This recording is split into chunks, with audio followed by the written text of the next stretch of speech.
Got an itchy back? Feel like reaching behind and just giving yourself a good scratch?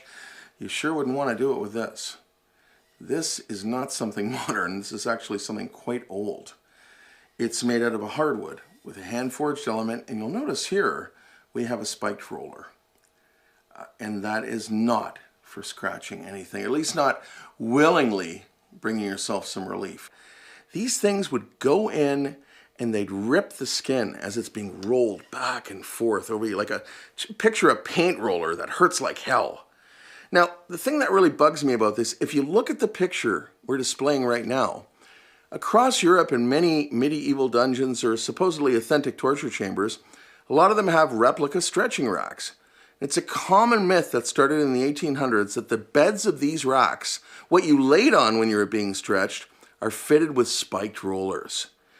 And it's absolutely absurd. There'd be no control for the torturer trying to get a confession, and as you see in this picture, the spikes are so big, if they were to tighten your body on the rack, they'd go right through your skin, through vital organs, you'd bleed out and die before you could ever give them any information whatsoever.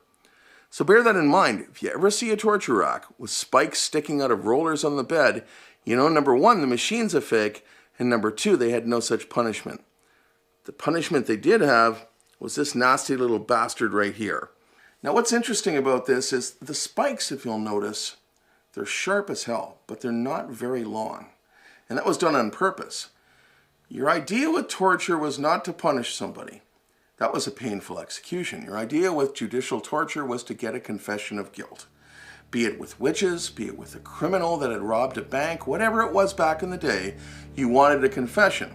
If these things were big, they'd go right under the flesh, through the rib cage, into the lungs, pierce vital organs.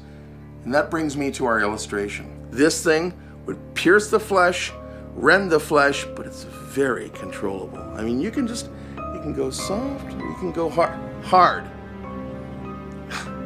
Till next time, relics from the dark side. Pleasant nightmares.